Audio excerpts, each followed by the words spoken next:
Welcome to Lombardi's Ball. The Green Bay Packers have won the Super Bowl. Does he have a vintage moment in the end zone? It is caught for the win. The Green Bay Packers are going to be world champions, NFL champions for the third straight year. What the hell's going on out here? Jones, look at that balance. Aaron Jones, see ya. Rodgers, four-man rush, gonna float it down the seam. Adams has it, and he's in. Touchdown, Packers. 2nd and 6. Zadarius Smith. The beat goes on. Welcome in, Packer fans, to another edition of the Lombardi's Bar through Game On Wisconsin. Thank you for joining us today, everybody. Cheers. I don't know about you, but after the past about 72 hours, 96 hours, I think we all need a beer. So come and pull up a stool and let's break down some Packers football. Let's talk about it all. I'm your bartender, Dan Connick. Thanks for joining us again today. Unfortunately, or maybe fortunately, I guess we'll see how the night sort of plays out. We're only going to have one of our regular bar patrons joining us today. Todd Varney is here with us. Todd, welcome back into the club, buddy. Now, real quick, let the people know where you are. I am at the Flying Hound in Fitchburg, just outside of Madison here. Doing a little dog sitting this week, so they cannot be trusted to be quiet while I'm on air. So I decided I'd come out and visit this fine establishment. Good spot. Great food, lots of good beer, socially distanced. Everyone's being safe in here, so definitely check it out if you're in the area. I will Venmo somebody the money if you go to the Hound and buy Todd a drink while he's on air on the show. If anyone in Madison is careful, I know quite a few people around here. That might happen. Luckily, I'm drinking water and club soda. It'll be cheap. I was gonna say, well, that's okay. So that I'll change. How about an app? Because that's what I always did. I used to do live radio from like a bar, and I used to get free food all the time. And I'm like, you don't even have to pay me for this. Just give me the free food. Yeah, what if someone comes and gets you some food? That's insane. It's so good. You drinking there, a little Spotted Cow? You still working? I am drinking a little Spotted Cow. Still working on your stash that you took back with you? I am, dude. I've got like, I still have 12 boxes of Aaron Jones cereal that I have to distribute out to people. So, and we made homemade cheese curds after the game on Sunday, straight fresh from the Mars Cheese Castle. There you go. That is the holy grail. Well, Todd, unfortunately, it's going to be you and me for the first part of this show. We've got a special guest joining us in the second half. I won't tease you guys. It's not a Packer player, unfortunately, as we are one to do to bring on the show. But it is somebody that's well versed in the Packers, loves the Packers. It's going to be a fun time. So hopefully you can stick around for the second half, and he'll join us to talk about everything Packers from his perspective. But before we do that, Todd, let's get our drink special for the day. How about? For sure. Since I completely forgot. You did. And real quick, I'm going to need you to get that story from Uncle Bob about getting blitzed in Madison years ago that he's got the police report for. I'm going to need you to get that story and relay that to me. Look, here's the thing. I have heard so many. We could fill 2 shows with the Kotnick's exploits in the Madison, Milwaukee, Green Bay areas. There are a lot of them. Statute of limitations, thankfully, has passed on most of the events in the stories. So maybe we'll save that for like a special Patreon show one day. My family can come on and talk about all the times they've been arrested in Wisconsin. But let's get the drink special for today. Drink special today is the double shot, fittingly enough for this week. Packers playing 2 games inside of 5 days. So the double shot is 1 shot of cheap tequila, just the worst tequila you could possibly find, the stuff that makes your stomachs and insides boil. And then we follow that up with a punch in the gut, because that's what this feels like. Coming off of that game against Minnesota and coming into a Thursday night game against San Francisco on the road just feels like an absolute punch right in the gut. So enjoy the double shot, everybody. It feels like every 20 minutes you turn around and there's more bad news about the game. Like, it's only fitting that we're missing a guy today too, because everybody else this week is just like, yeah, we don't really have anybody to play. We're down a guy as well. So shout out Jimmy. Take care of yourself. Get better. Or don't. I don't give a shit, dude. Take whatever you want. You're an adult. You're an adult. You can do whatever you want. But yeah, wow. I didn't even think about that. The pure irony of us being down a man after this week, because I mean, I did the Monday Pack a Day podcast episode, and it was like, I can't believe in 24 hours, I thought I went from thinking we were going to talk about what are the Packers going to do against the 49ers to holy crap, the entire world for both the Packers and the 49ers is completely falling down. It's all on fire. Well, let's before we jump into that more, Todd, let's get our rounds. Let's buy a round, pay the tab here at the bar. You're at the Flying Hound, right? Flying Hound in Madison. There you go. Oh Jesus H. Look at what Bob is putting into the comments here. We do not need to encourage this kind of stuff. No, we don't miss Jimmy. The last thing we need is a Jimmy cardboard cutout. Todd, who are you buying around for after? So we're not even talking about last week. I love that, Dan. Fucking solid move. I'm first. So for everybody that doesn't know, we do a little outline that we fill out to ensure that we don't talk about the same thing the entire show. Jimmy said he's buying around for Kirk Cousins this week. That's what he put on here. So we'll have to take that up. And that's the real reason he's not on the show. Yeah. I'm going to buy one for the other quarterback, Aaron Rodgers. Guy, he had a hell of a game, throwing 41 times, and what he said was the third worst wind condition game that he's played at Lambeau. I mean, to come out, throw the ball that many times, have 3 touchdowns. He had a couple of throws that were off, but I walked outside that day. It was windy. I wasn't going to do anything. I didn't want to drive a car in that wind. So props to him having a day in that wind, trying to keep us in it. So I was surprised at the end of the day when I went back and looked at the box score. I was like, he threw 41 times? Because it sure as hell didn't seem like he threw for 41 times, did it? No, absolutely not. No. Yeah, that Sunday game is I don't like to make excuses, but that game is just so funky, right? Yeah, it was one of the weirdest feeling games that I can remember. I don't know if anybody that's watching can remember one that just felt that funky. I mean, 2 possessions really there in the first half, and then just the third quarter we went down a score, and it's kind of the Matt LaFleur way of doing things. It feels like we go down a score and he kind of forgets how to coach and hits the panic button for a minute. I brought it up on the roundtable Sunday night. There was that first possession back out there. We moved the ball a little bit, and then we went incomplete shuffle pass to Tyler Ervin, incomplete swing pass to Tyler Ervin, incomplete to Equimanius at like 10, 12 yards, and then on 4th and 10 threw that one to the end zone to Equimanius. And it's like, that's what we're going to do in crunch time? We're just going to keep going back to those 2 guys? Like, let's try and you know, we're only down 1 touchdown. Maybe run the ball. Here's the thing. I don't hold that much against him in that scenario, because like the incomplete pass to Tyler Ervin, the first one, that's inexcusable. Like that's just execution. Like you need to catch the touch pass and go.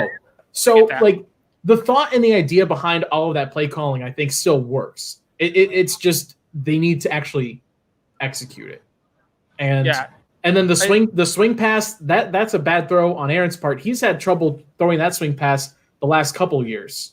But that looked like, and I didn't go back. I'm not going to rewatch that game, but no, I wouldn't. From what I remember, it didn't seem like that was a safety valve for him. That was one of his quick reads on that was to dump it over there, which is where it's okay. So it's 2nd and 10. He just dropped 1. Why are we going to go with that? Like, that was a questionable play call to me, I guess. That point, I won't tell you what to think, Todd. After that turnover, though, we turned it over on downs on that throw to the end zone. Yeah. On 4th than 10, and the game felt out of hand from then on. So No, it did. Well, and you know what? I think that speaks more. I think that speaks more to the coaching staff. And I've said this before. I really question like the energy with this team. And I think that goes back to coaching staff. I don't know what else you could put it onto, but like you kind of said, like when that offense kind of like anytime it hits sort of like a bump, you know, things like everyone kind of seems like they get out of whack. When the defense gets down or they're not getting the pass rush or anything, they just seem like they're not into it. And it's like you guys need to be bringing that energy yourselves. Like it's not going to come from the crowd. Like you've got to find this in yourself. If you can't find that energy to get up and make the play every single time, like what the hell are we doing here? You know? Yeah, I think it's during the week because both losses, you know, they've talked about how low energy it was during the week at practice and that they were kind of sloppy. I put that on the coaching staff in game. That's on your veteran guys. If your guys can't rally those younger dudes trying to make plays, if they can't pick them up after a missed tackle or a drop pass or a missed assignment, like that's on those veteran guys to jump on them and make sure they keep their heads up and go get it the next time out there. I mean, you got to, like Jamal says, you got to bring your own juice. Yeah, that's right. And it's funny that my buy around is actually for Matt LaFleur and in particular for the play calling, because I thought overall the play calling worked. The execution of it was the issue. I don't mind going to EQ on the third down or the fourth down. Like the guy is out there, like he's still. That's like, I think it's about his second or third game back from the injury. Like this guy is still trying to get into game rhythm. Like you can't just like coddle him along and say like, oh well, we'll get you some stuff and hopefully like no, like this is go time, man. Like this is D-Day. Like you're on the field, and I'm going to expect you to show up when you do it. So the idea of going to him, the idea of still sticking with Irvin and the motion came back, which I love. Bob brings up a good point. Is I didn't understand why we weren't in the hurry up anymore, and why they're not going into the hurry up even more than this year. Like that was something that they harped on last year. Was getting to the hurry up. But what I really loved was, and I know it's the analytic thing, but Matt LaFleur going for the 2-point conversion on that last score. Yeah, I love it. I understand that like if things play out differently and the Packers are trying to gum down and score a touchdown at the end and they're down by 8 instead, Packers Twitter probably has a meltdown. But I love that idea. I'm glad that we have a coach that's buying into doing that regardless, because coaches in the NFL they're scared. They're scared of change. So I'm glad that Matt's doing that. All right, Todd, a lot of bad stuff to talk about, but what's paying the tab this week for the Packers? The NFL. Or in general. Yeah. NFL. I think we can all agree on that one there. Just the way that they've handled this, testing positive earlier in the week with A.J. Dillon, completely decimated in their running back room, which I don't know that because a team is decimated in one area is necessarily a reason to not play that game. But given that it's on a short week and you're forcing a facility closed for a day, it just doesn't make sense. And then today, for the 49ers to do it, they shut their facility down today. We flew to go to their facility today. We'll be in their facility tomorrow. Makes no sense. Absolutely not. I think, it's messaging like that, which is why here in Wisconsin, we still have a terrible problem with COVID, is because you're just not getting solid messaging across like that. So NFL needs to pay the tab on this one. Just absolute garbage. Push it. You've got an East Coast Monday night game. Make it a doubleheader. Right. Exactly right. Pay me, Roger. I totally agree with you, Todd. Like am I surprised? No. Like I'm still disappointed because this whole season is just a cash grab. Like it's try to force as many games into the schedule as you can. Hope that you like miss maybe one or two at most. You don't have any serious outbreaks, and you get to the end of the season and hope things get better by next year. Like it's just they don't care. They do not care. Like they obviously don't care because look at who the 49ers are tracking out for this game. They have one wide receiver. It's Nick Mullens. Can you name a starting wide receiver right now for the 49ers? I believe I saw a thing. Is it Trent Brown or Trent Williams? Trent Williams. The lineman? No, I believe it's Trent Brown is their one active wide receiver. Oh. So there's a starting wide receiver. They're decimated. It just what I mean, hey, Jair needs a rest. Jair's been working overtime. He could use this. So, hey, shout out Joey Jackwire in the comments there. Glad to see that you haven't gotten put in YouTube jail yet either, buddy. Yeah, so really. Free Big B. Hashtag. No, it's Joey that's locked up. Free Joey. I thought it was free Joey. Yep. Yeah, no, I totally agree. And you know what? I know this is like the budding rivalry, but Aaron Nagler's tweet about the Tennessee Titans and their outbreak. The NFL bends over backwards to reschedule their game, do everything to make sure that the Tennessee Titans get taken care of, and they clearly broke the rules.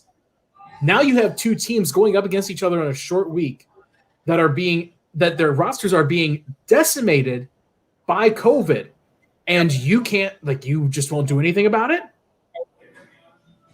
Like at this point, now what do you do? Like that clearly sends a message from the NFL that we just don't get a bleed. I feel like Roger Goodell and Manfred just are trying to out-stupid each other on a regular basis. Like with baseball going ahead and doing their Gold Glove awards last night in the middle of an election. Like what? I'm sorry, Rob. What are you doing? And then they complain that they can't market their young players enough. Like, what? And then Goodell's like, I can be dumber than that. And I mean, Dan, you know me. Hold my beer. I'm a world-class idiot. I've never had a chance not to be an idiot. Like I was just born into this. And even I can see how dumb this stuff is. Like who decides that these guys need to make money? Other rich old white people.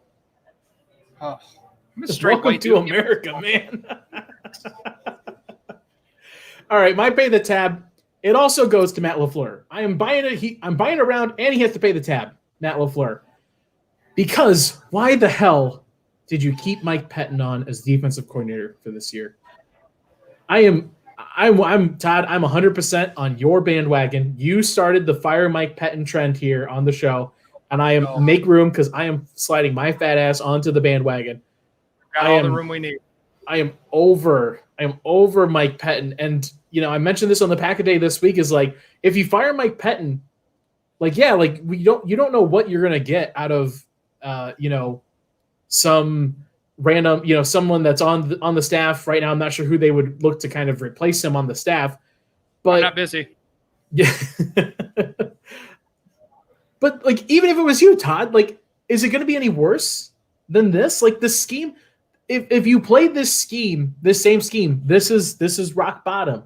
If you bring somebody else in that maybe brings a new kind of energy, brings if nothing else, it shakes that locker room up and says, "Hey, a lot of you guys are on contract years. A lot of you guys, are guys that we could try and move after this year if we wanted to clear up cap space. If you guys don't start stepping it up, you might be the next ones that are gone and out of here." I just don't see the downside of bringing somebody else in when this is rock bottom for this defense, So I guess one shining spot from having a Thursday night game is if the defense does play like trash, especially against a team full of nobodies. You've got 10 days in between games. That seems like a good time to leave Pettin on the left coast and make him figure out his own way back to Green Bay.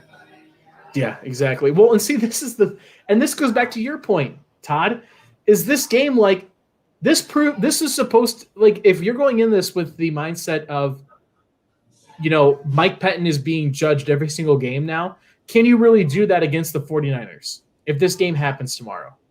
You know what I mean? If they don't bring the juice, if the defense, if they're missing tackles on nobodies, if they're playing lifeless, if they're not getting pressure on Nick Mullens, I think absolutely. I don't know that this game, win or lose, like I don't know if they say, well, they won the game, so they can't fire Pettin. I think absolutely. If the defense doesn't look like it's got any life, there's no fire lit under their ass after last week. I mean, that was an embarrassment as a defense. I mean, I don't know how you go out there and play like that last week, and then you get a softball thrown to you like they're going to have this week. If they don't absolutely just go nuts on defense, we could win by 40, and I'd still want him fired. Win by 40, but also give up 40, so it's 80-40. And yep, done. Yeah, I'm with you. We're all in agreement here. Well, geez, here's the thing. Like, our next segment is supposed to be the matchup we're looking forward to, Todd. But can we really have a matchup that we're looking forward to in this game? I mean, I don't know if you see what I put on mine. I did see what you put on yours. The matchup I'm looking forward to is whoever the hell's on the field for them versus whoever the hell's on the field for us. Because honestly, right now, and I think, when you look at it, we're kind of overplaying it a little bit. Yeah, we came off a bad game, but like there were 4 defenders or 12 defenders on the field for 4 quarters last week against both teams. But that win definitely played a part. The Vikings threw it 14 times. We threw it 41. So obviously that extra defender there in the wind was going to help them more. We know what our offense looks like. Their defense, they don't have a pass rush. They're banged up everywhere. And our defense, we're really not missing too many guys. We might still get Kirksey back. King probably still sounds like he's going to be out, but everybody else should be good to go. So from that standpoint, it should be fun to watch for a Packer fan, but it could also just, if there's any kind of a hangover, short week, it could be tough. Yeah. I was just trying to think, like, this obviously isn't the most embarrassing loss for Matt LaFleur in his career yet. Because he's had, when he loses big, and those are those are pretty bad.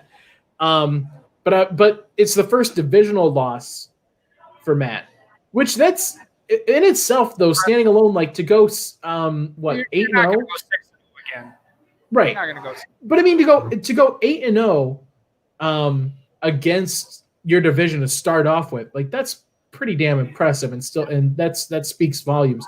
But I was trying to think, like, in my head, like, well, this is the most embarrassing divisional loss since when? And I was like, oh, we haven't had a divisional loss since Mike McCarthy, or technically Joe Philbin, because I was like, the first one I was thinking of was like, oh, that, like, 2 years ago against the Lions, last game of the season in Lambeau, where they just absolutely pantsed us.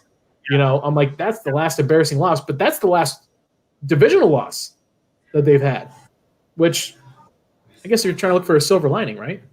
Yeah. So, I mean, speaking of embarrassing losses, I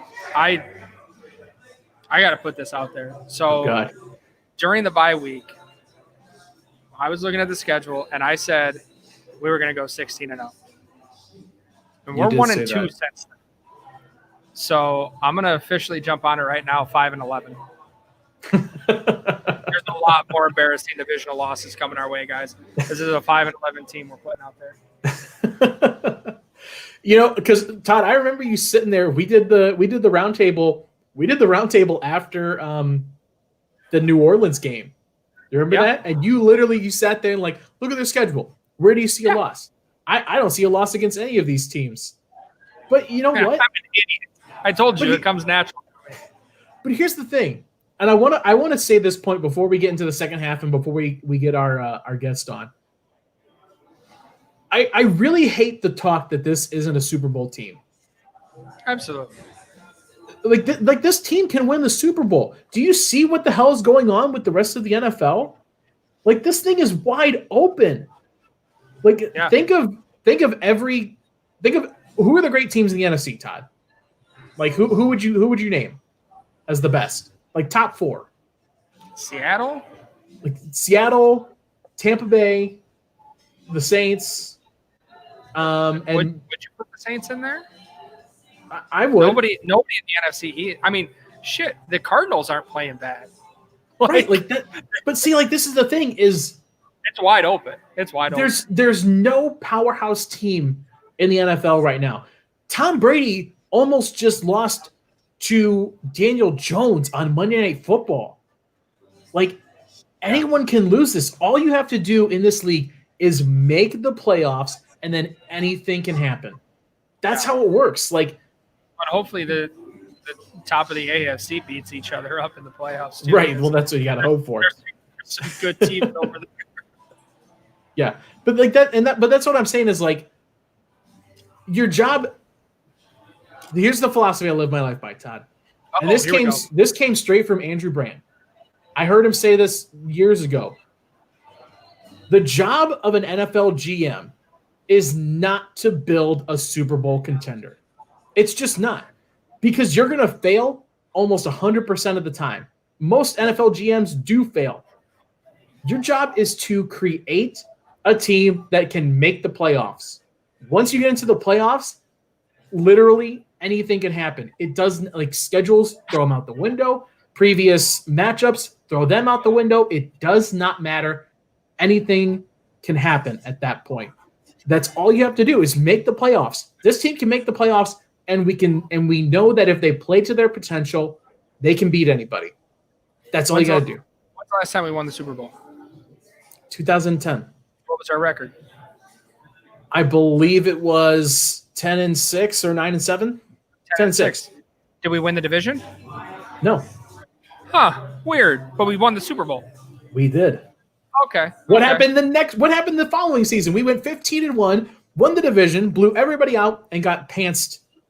Let's go back to I'm going to bring up some PTSD for me. Super Bowl 32. Was that the number one defense we put out on the field? It was. Yeah. And the number one offense. And what happened? They lost. It doesn't matter. Like you said, you get in the tournament and you go from there. Anything can happen once you get in. And see, here's the thing. I want to bring up. Now we're getting into some classic Sunday Kotnick stuff here. I say I love this not having Jimmy on here. This is fantastic. We should have just had Uncle Bob on as a third guest. But I disagree. I think this team is a Super Bowl defense. They have the ability to be a Super Bowl caliber defense. They just have to play to that potential. The talent is there. They just need to play up to their level. Once they do that, game over. Seattle has probably the best chance to win right now. Do they have a Super Bowl caliber defense? Hell no. And they're still out doing stuff. Like, I don't want to hear, well, are they Super Bowl caliber or are they not Super Bowl caliber? It doesn't matter, man. Make the playoffs. And that's all you got to do. Yep.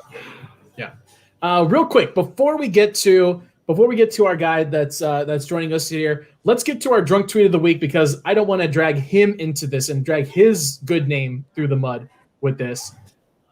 Our drunk tweet of the week here. It's from our good buddy Peter Bukowski. Peter, we love you. No ill will here. But I can't stand gatekeeping. I hate gatekeeping. I said it last time. I forget who it was. Like I think it was our first drunk tweet was Jermichael Finley when he was calling out people about not having their hand in the dirt and learning what was going on, you know? Like I said that time. Yeah. I can't cook food, but I know good food from bad food. I can still tell you what's good and bad. But I just can't stand the gatekeeping. Well, this was a weekend of Packers Twitter attacking each other. It started late last week with a tweet going around basically saying that you're not a fan unless, which again is just root for who you want to root for. You know, like I don't care. Like you want to be a Packer fan, be a Packer fan. Jump if you're wearing Let's the go. Green and gold, man, you're welcome here, dude. Yeah. Like that's all it is. Exactly. And so that I can't stand that. And then there was who was the best quarterback. Just really got everybody attacking each other, which again, doesn't matter. I don't care. Right. You know who I think it is?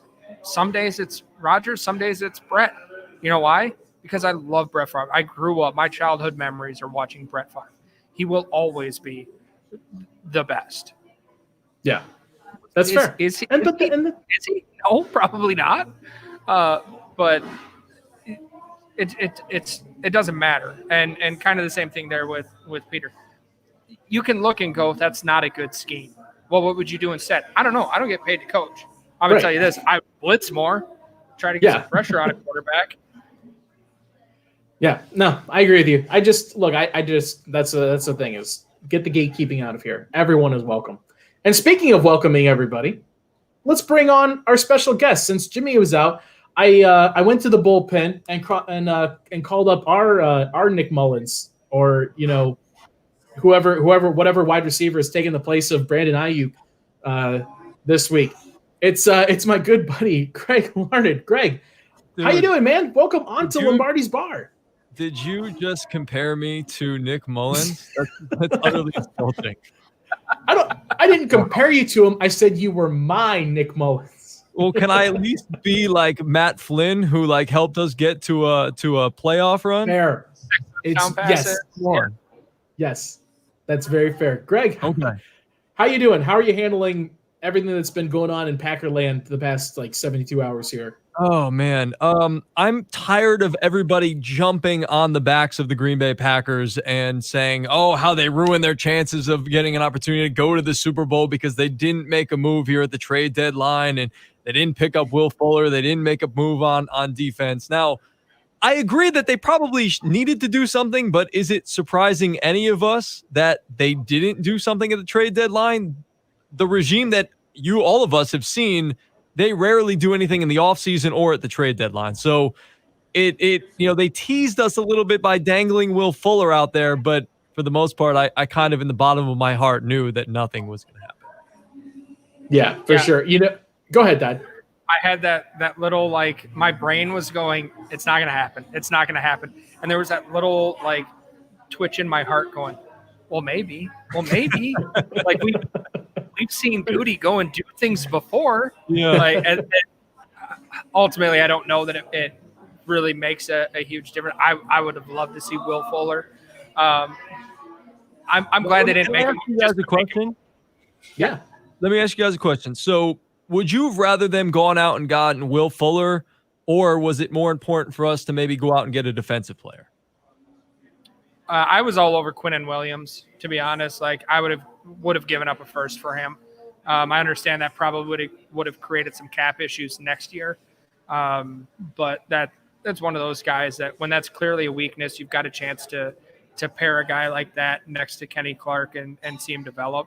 I think that could have been something special. That's where I was at.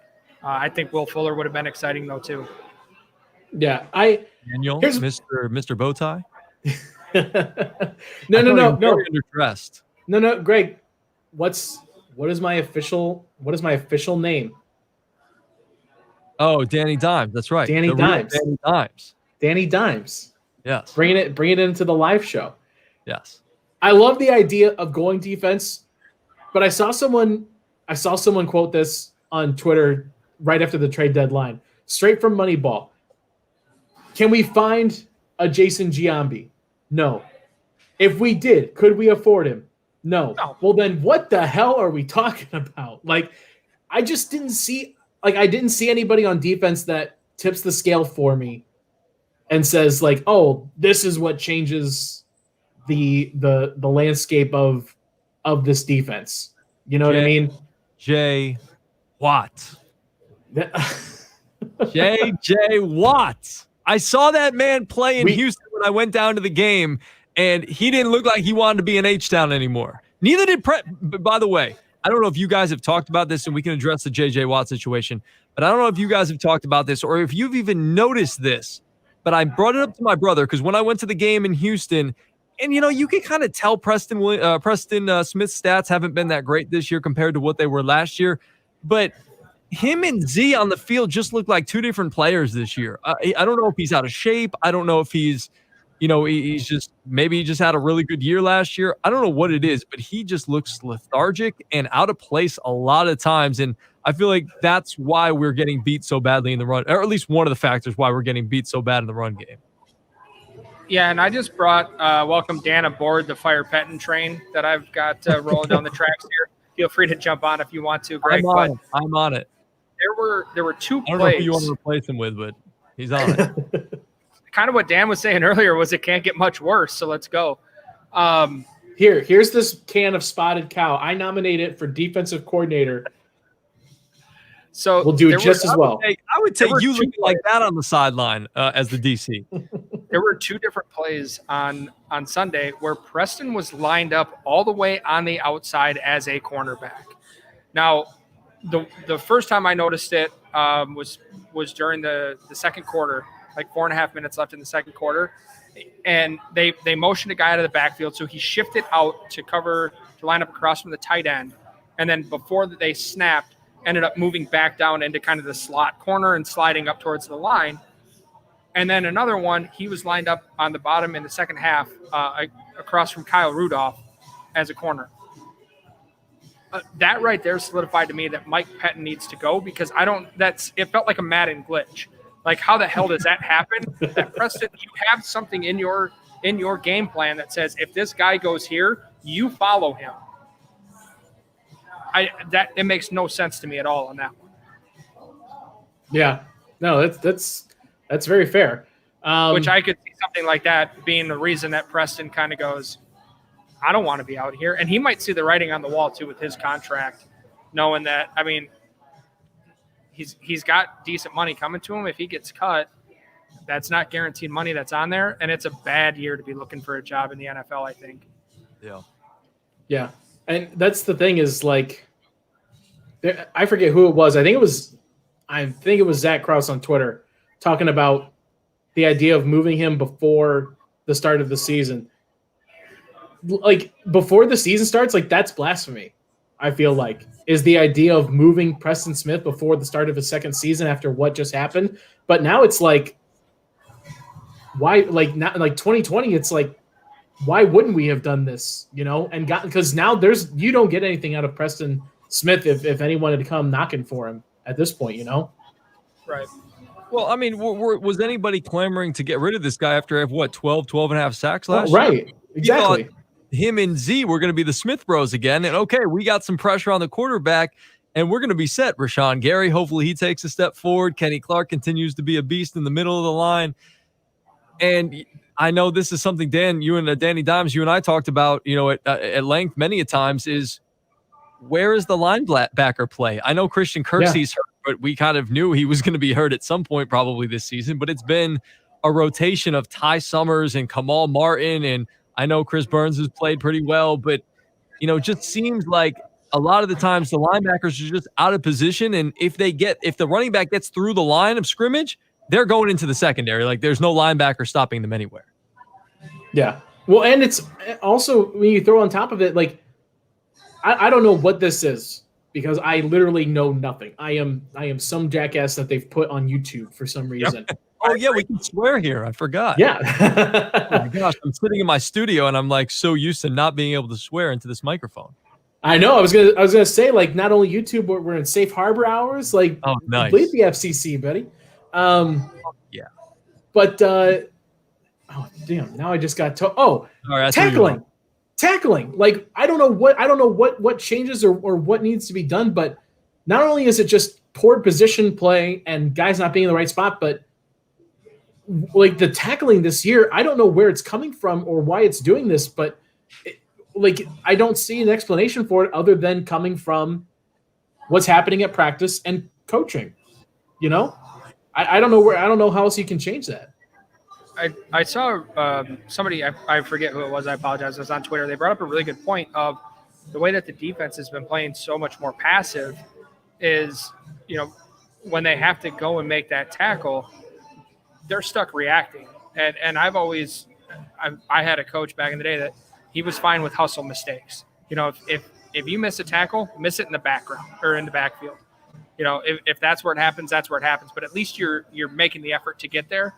and we don't have guys running downhill. So when the linebackers get to them, they're not there. Also, I think if we go into next year and Oren Burks and Ty Summers are still being considered as guys that are going to contribute on this defense, Goody's got problems then. The Oren Burks project is over. It's injuries. We gave him quite a long leash there with his injuries. He can't do it, and they've got him trying to set the edge. Where again, it's like we got Preston too busy in coverage, and we got to use Burks to set the edge, and Ty Summers. I mean, I hate to say, bring up size in the NFL, but he's a guy that he looks like the game's too big for him. He's got all the heart in the world. The guy wants to play ball, but I just don't know that he can. Do we miss Blake Martinez? Not a little bit. God help me, but I kind of do. Oh, stop this, guys! This is terrible. See, look at I like the differing opinions here. I miss his tackling ability. I don't miss his ability or inability to cover. Yeah, fair. His ability to tackle 8 yards down the field. I guess that would be better than what we have now because they miss tackles. Greg, you're walking into I think that's more schematic. Todd is Mr. Anti Blake Martinez. Well, I don't blame you. I mean, I like Blake. I thought Blake was a good player, not a great player, and I thought by letting him go, okay, yes, it's obviously you're going to miss a lot of tackling there in the middle of that linebacking spot, but maybe we'll get somebody to replace him. Maybe we're trying to improve from Blake Martinez. Instead, we bargain shop and go get the Cleveland retread from Mike Pettin's days there in Christian Kirksey. Yeah, let's here's okay, real quick. Greg, this is a bit of a little surprise for our good buddy Janelle, because I didn't tell her that you were going to be coming on the show. So she's drooling over the fact that you're in here. So Nick, if you can throw her comment up here for the last time. Am I going to start drooling over Patrick Queen again now that Greg is here? It's hard not to say that he wouldn't be a vast improvement over what they have now. I can still respect and understand the decision about drafting Jordan Love. I know a lot of people give me crap about that. I can still see the logic behind it, but yeah, like it would have been awesome if they had Patrick Queen back there playing the hammer.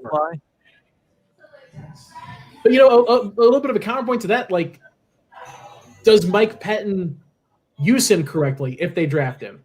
Because Greg, you and I talked about that a little bit. Like he doesn't know how to really handle middle linebackers. That's not a position that he values. Like if we draft Patrick Queen, is he the same Patrick Queen that's doing stuff in Baltimore right now? Yeah. No, that's true. That's a good point, and it's kind of the same thing. Why do we always have these coaches that with if they had good players, they wouldn't know how to use them? Because we had Mike McCarthy, and if they would have kept Taysom Hill, he would have had no idea how to use them. And now down here in the Bayou, Sean Payton is having him run routes on special teams in the backfield, throwing passes, running the ball, all these crazy inventive things. And I love people down here love Taysom Hill. I love Taysom Hill. I own one other team's jersey, and it is a Saints jersey. It was between Michael Thomas and Taysom Hill. I went with Michael Thomas, but Taysom Hill was very close. Of course they love Taysom Hill down there, Greg. Like, that's the most Louisiana name that you could think of is like, come on down to Taysom Hill's Bubblegum Shrimp. Oh, that is not the most Louisiana name. That is not. I was going to say, you've probably got definitely not. I mean, you got Boudreaux and Broussards and Richards and Thibodeaux and Heberts. Like, I have my trainer. As first names? No, last names. Oh, geez. Last names. And my trainer, who I worked out with this morning, she has Justin Herbert on one of her teams, and she keeps calling him Justin Hebert. I'm like, no, Lauren, there's an R in between the E and the B. It's Herbert, not Hebert. Come on. So there are many more Louisiana names. I found a guy on TikTok that literally all he does is have people send him Louisiana names, and he reads them. And I will watch him just like scroll. I can't get over it. It's insane. You guys should have heard the first day I was on the airwaves here. My boss had me on his show, and for those of you who don't know about me, I'm from the Northeast. I'm originally from Connecticut, moved down to Louisiana 3 years ago, and he put me on the air. He gave me a just a sheet of paper with Louisiana like names of like streets and food and last names and stuff like that to read on the air, and I can't tell you how bad it was. It was so embarrassing. It was so entertaining, but it was embarrassing for me. No, wait. Now I will.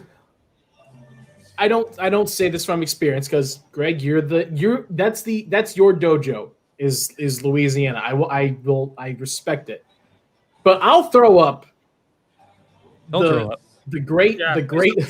Yeah, please don't have too many of those beers. I'm gonna throw the Great Lakes region up against anybody when it comes to terrible sounding names. Ohio, I have a lot of experience with, and Todd, I'm sure you can speak from experience that Wisconsin is definitely a heavyweight when it comes to crazy ass sounding names, right? Oh yeah, we've got quite a few. Why don't you give me one, Todd? Yeah, give me some examples. What do you got? I'm curious. Sorry, so this microphone's in my face. My hometown always gets people because it's Muscoda, Muscoda. So it looks like Muscoda.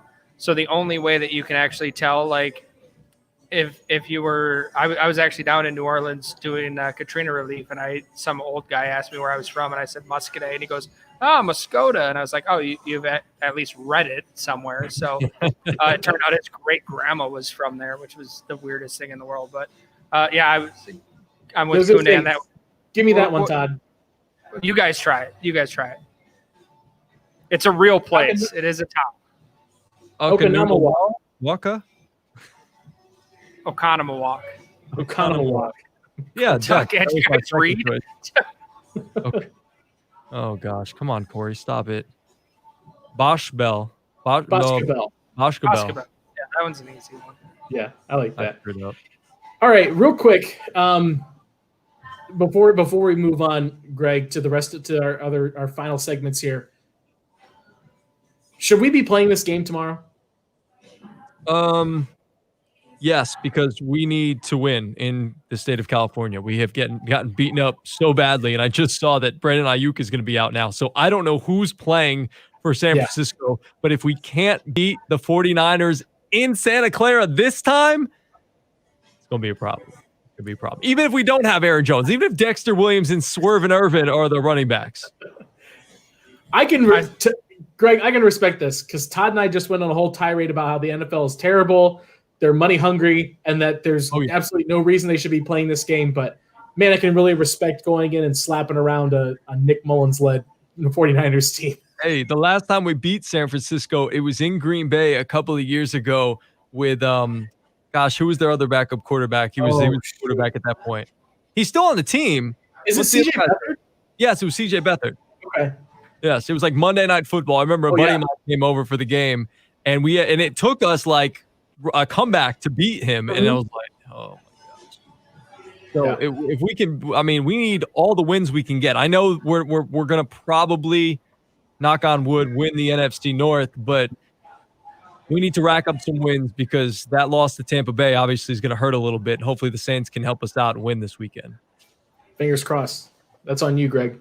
Looking at you. On me. If they lose, it's on me. You're right. I'm back there with their poor ass coverage of Marshawn Lattimore and Marcus Williams and old man Malcolm Jenkins. Yes, that's on me. Real quick before we move on to our beer bet segment, reminder to all of our listeners, we have our DraftKings Weekly Fantasy League up and running again, and somehow Todd won the league, which is weird because I'm used to finishing second. Anyways, Jesus, I finished first. This is Greg's first experience with the show. And here's the thing: it's easy to win when there's only one other person that's in there. That's so win is a win. Dan always promotes this and wants to do this. There was only Todd, 2 we people. had 8 people. It showed that there was only one person in there. We had 8 people. I thought that was you at the top. You're playing some other person, dude. What am I in then? I don't know. No, wait, but it's not our league. Well, I finished first in one of them. Figure this out. I can go. But a reminder to everybody, sign up for the league. We'll tweet out the link after the show again to come join us each week. Play for free, just for funsies, and maybe you'll play against Todd, and maybe you won't. Hey, I beat some guy 1-on-1 this week. Look out. And won absolutely nothing for it. Good job, Todd. Wait, is All this right. daily fantasy we're talking about? Yeah, a little DraftKings daily gosh. fantasy. I hope, and I voted for this yesterday. I hope that Louisiana passes the sports betting wager so we can start playing daily fantasy down here in Louisiana. Yes. Like I said, I went to Houston a couple of weekends ago, and I was able to play finally because I was in Texas. Well, Michigan, the way Michigan did it, they passed it in 2019, and the first sports books opened up at the casinos 3 days before the lockdown happened. So perfect timing, Michigan. Yeah. Great job. All right, Greg, we end our show every week with a little beer bet segment. I'm going to give us a couple of questions here. You give us an answer, yes or no, over, under. And the whole crux of it is you're going to need to tell us how confident you are in your answer on a scale of 1 to 5 Bakhtiaris. All right? Okay. So, as you can see up there, 5 Bakhtiaris. That is the most you can go. Todd always goes 5. The first one here. Oilers much? You don't be spending my money. Dexter Williams. Obviously, we just kind of talked about he's the de facto number 1 running back in the same way that the Speaker of the House becomes president after, a catastrophic event. So does Dexter Williams rush for over 50 yards on a Thursday night? Todd, why don't you kick us off? 5 Bakhtiaris, yes. Like I said, I think we'll be able to put up enough points. And we'll get him some touches. All right. You think it's all rushing for Dexter? Yeah. Okay. Sure. All right. Wait, 50 yards rushing or just 50 yards total? Just 50 yards rushing. I'm gonna go. Well, so if I wanted to go, I'm trying to understand this. He said 5 Bakhtiaris, yes. So if he's very confident he will go over 50. All right. yards. So if I say no, and I'm very confident, I go 5 Bakhtiaris, no. Correct. So I'm going 5 Bakhtiaris, no. Okay. No, because I think Aaron Jones is going to play this game. Plus, San Francisco has a pretty good run defense. And we're going to probably do some other inventive crap to try to, in Matt LaFleur's offense, to try to negate their pretty strong run defense. And we can't really seem to run the football against them. So we'll figure something else out. So I'm going to say no for Dexter Williams. Yeah, that's a really good point. I agree with you as well, Greg. I think it'll be close. I question putting this at like 75 because I feel like there's a chance that he kind of like garbage time gets to 50 yards rushing. But I'll go no. I'll go a little bit less. I'll only go 3 Bakhtiaris and say no, he doesn't get it because I agree. I think that they'll probably look at more, Tyler Ervin motion action. They love going to big balls Tanyan, as Jimmy likes to call him. I think he probably does go below 50. They don't. You've only got one other running back there. Like you're not going to try to, overexert him. Yeah, Greg is definitely questioning all career choices that has led him to this moment. No, not at all. This is like the highlight of my night right now. I was doing I had my show until 6, and then I was doing some work on my own. And so, like, I'm just here in the studio. I haven't even eaten dinner yet. This is great. I love when I get a chance to talk Packers. By the way, can I ask, before we get back into the bets situation, I have a question. Can we give the ball to Tyler at one of these times when he's sweeping across? I mean, he's doing all that hard work running back and forth, and he never gets the football. We tried, and he dropped it. Todd, Mr. Debbie Downer. Swerve. He's got to give him another shot. Swerve, come on, man. Also, no, I agree with you. I was in Lombardi's Bar Weekly Fantasy Challenge by Walleye Fan Dan number 3. Well, that's the mistake. You didn't use the code that I sent you. Where else would I have got that from? Look, man, I don't know, but I got two more bets here to go up. Do you want to have the conversation about this now? I don't know. We got time. Greg, you busy? No, I'm not busy at all. Does the Packers defense? We can. We got to get to the bottom of this. Shut up, Doc.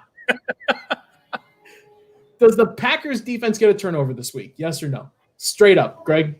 Oh, 5 Bakhtiaris, yes, absolutely. If they can't get one against Nick Mullens and you or I going out there, or any of us going out there and playing wide receiver at Santa Clara this weekend, that's a problem. That's a problem. They're definitely against Nick Mullens. They're getting a pick this weekend. Yeah. Todd? 5 Bakhtiaris, I hope so. I So believe much they will. confidence. I hope they do. You got to be as confident as that lip sweater on your face. You got to just go for it.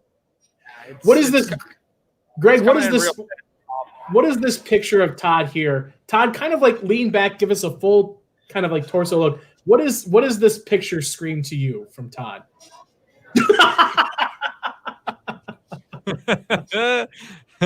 Less hair, Minshew mania.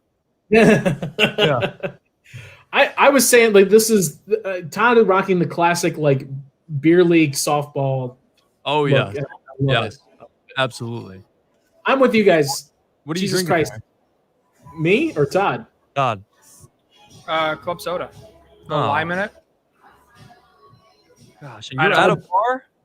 Yeah, I know. I'm living the clean life. trying to live long. What's that vodka in your? No, it's gin. How do you think I get for 3 hours a day on the I was air? gonna say. I'm with you guys. There's no just Jesus Christ. If they don't get a turnover this week, I don't know what the hell we're even doing anymore. 5 Bakhtiaris has to be. The other one, I don't know. A bit of a meta downer question. Does this game happen tomorrow? Todd? Hey, go ahead, Todd. Or Jimmy? Or Greg? Sorry. Ooh, that's an insult. Sorry. 5 Bakhtiaris. Mullens, so Yeah. 5 Bakhtiaris says Greg will never be on this show again after the week 3. 5 Bakhtiaris, yeah, the NFL's too incompetent to figure it out at this point. I mean, and not only that, I mean, just the logistics of it. They're out there. They're not going to fly back. And we're in the middle of a pandemic. It's not like they can just move in somewhere for 3-4 days to whenever they decide to replay the game, and then a practice facility. And I'm guessing they didn't take equipment with them 4 days worth of practicing. So you have them fly back across the country just to fly back again in a few days. Like it happens. I'm with you. 5 Bakhtiaris, it happens. They're already there. Once they flew, Shefty said 4:15 the flight was taken off. I assume they're there by now. It would be a problem if they weren't. So since they've already flown there. This week, I bet they're not. You never know. You never know. I haven't officially heard anything about them touching down, but Aaron Rodgers is not a big tweeter or Instagrammer. He does every once in a while, so it's hard to tell by his social media. But and I missed him on the Pat McAfee show this week. Aaron Rodgers Tuesdays. I was disappointed we didn't get Aaron Rodgers Tuesdays. Yeah, that's the worst part about these short weeks is everyone. You don't get he throws everybody out of their rhythm. I don't like it. Man, I'm gonna go 1 Bakhtiari, and something just tells me like I don't think it's gonna happen. If there's a chance that somebody else tests positive in the 49ers organization tomorrow, like I don't know how you can safely say you'll move forward with a game at that point. Yeah. But I only go 1 because, like as Todd's kind of pointed to, if the NFL has proven anything, it's that they will literally like kill babies to make sure that a game happens if they need it to happen. So they'll sacrifice the blood of the innocent if it means they need to get to it. That wasn't bad. You know it's true. You know that Roger Goodell and everybody is part of the call. You know that. That's actually pretty tame for some of the shit he says on here. Wow. Gosh, well, I will say I gotta run a retraction on my scorched earth take last week when I said that the Packers would absolutely decimate the Vikings last week. I gotta. Yeah, we were all off on that. We don't need to talk about they it. Should have. Yeah, you don't have to walk that back. They should have. The defense sucked. Hey, Nick. Good job, Producer Nick. Packers landed 8 minutes ago. All Landed right. safely, though? That's Bob Domofsky. You can't go wrong with Bob. Oh, well, that was an awesome show. Greg, thank you so much for stopping by and taking the time to talk with us. Do you want to let people know where they can check you out, find you, listen to you, everything? Let them know what you're all about. Yeah, right there. As the producer puts up, the @G_ESPN 1420 up on Twitter and Instagram. It's nice and easy. If you want to check out my show, trust me, I get some Packers in there. We've been talking some Packers this week. My listeners know that I'm a Packers fan. I don't hide it. I do talk a lot about the Saints also because that's our demographic, and most people around this area in Lafayette, Louisiana care about the Saints. And I like the Saints. I've become a Saints guy. I never disliked the Saints, but check me out, The Word with G, over on ESPN 1420. You can download the ESPN 1420 mobile app. It's free to do so. You can follow along on Twitter, again, like I said, @G_ESPN 1420. Danny Dimes has called the show. He's been a guest. Todd, I'm looking forward to you listening and calling at some point and bringing all of the great lip sweater energy that you bring to it's coming in nice, man. Like another month or so, it'll look like a real mustache. But I got the lighting on my side in here. It's a lot dirtier than it looks. A lot dirtier. Nothing wrong with the little dirty mustache. I had a mustache. I was not this Halloween, but last Halloween I went as Aaron Rodgers, preseason Aaron Rodgers, with just the stash. Nice. Yes. Very nice. I have twice gone as Halloween for Halloween as Mike McCarthy, because I had the Mike McCarthy look down, and him getting fired really limited my Halloween costume scope. What were you guys this year? Quarantined. Oh. Real quick before we end, best Halloween costume you ever had. Go, Todd. Oh, I've got one. I was going to say, I got mine. Ash Ketchum. Oh, good one. Yes. That's nice. Didn't give me a lot of time on that one. I did Hot Girl Jogging, the Mayhem from the Allstate commercials. He had the one where it was like a suit and he had on like some wristbands and tennis shoes. So I literally just like beat up an old suit, put on some gym shoes, pink headband. And then my roommate bet me that I wouldn't do that costume for 5 years in a row. And I don't know that I actually made it, but for like the next 2 or 3 years, that's what I did, because I was like, it's easy. I already have everything. And then if someone's like, weren't you that last? I'd be like, I'm winning a bet, dude. Get off me. It was great. I love the inner workings of Todd's mind. That's my best. Like, that energy on my show. Seriously. I was Monopoly Man one year. That was my favorite. You were what? I rocked the Monopoly Man. Monopoly Man. Oh, it was good. Have you guys ever watched the documentary? Gosh, I don't remember what it's called, but it's like the McDonald's Monopoly scandal. Oh, yeah. McMillions. Yes, McMillions. Yes. That was phenomenal. Oh, I love that on HBO. Yeah, that was good. That was really good. Well, Greg, all right, Todd. I guess I need to give you your stage here. Todd, what do you got going on this week? Nothing. I gave up my Friday morning. We decided that my late night ramblings after tomorrow night's game would probably be a little scary for people on a Friday morning. So I gave that to the post game Monday crew. They're going to jump in there. So I'm taking a week off from writing. So everyone's eyes and brains are welcome. What do you usually got going on? Usually I got key matchups. So you did what? You're not doing that for today? I asked Jacob if he wanted me to. He said no. Save it for Friday. So hey, I'll never look at indication together about whoever's on the field versus whoever's on the field. Fair enough. I'm on Twitter as well at DK all the way. You can find me there. I've got my Speaking Florio #Florio Fridays on Game On Wisconsin social media. Always a kick, so hope you check that out. And then every Sunday morning, your Super Scientific Accredited NFL Picks segment. Last week, we used cereal mascots to pick all of the NFL games for the week. This week, we are using DCOMs, Disney Channel original movies, to pick who's going to come out on top for all the NFL games. So make sure you check that out. Your defensive coordinator was pretty good. Oh, yeah. If you want to, check that out on Game On Wisconsin, too. My article about the 5 defensive coordinators that could replace Mike Pettin tomorrow. So make sure you check They're that all out ready too. to go, and they're all quality. All quality. I hope And you all guys very see real, a very serious. movie called Double Teamed at some point. Oh yeah, love Double Team. I was always I love Smart House. Was one of my go-tos. Yes, I was on Disney Plus last night. I watched I didn't finish it, but I started watching a Marvel movie last night, and I was on Disney Plus, and I saw that as a choice to watch as a Disney movie, Double Teamed, and I chuckled to myself like an immature child.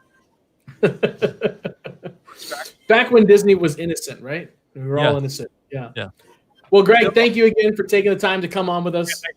Appreciate it. Super appreciate it. A lot of fun having you on. I'm always here to be your Nick Mullens. Always love having you there. That's our Josh You're my McCown. Matt Flynn. Always You're my sitting there Matt waiting for you.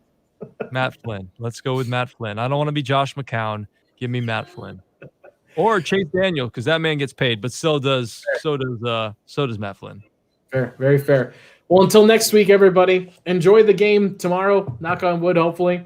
But until then, go Pack, go. And cheers, Cheers, everybody. Bye.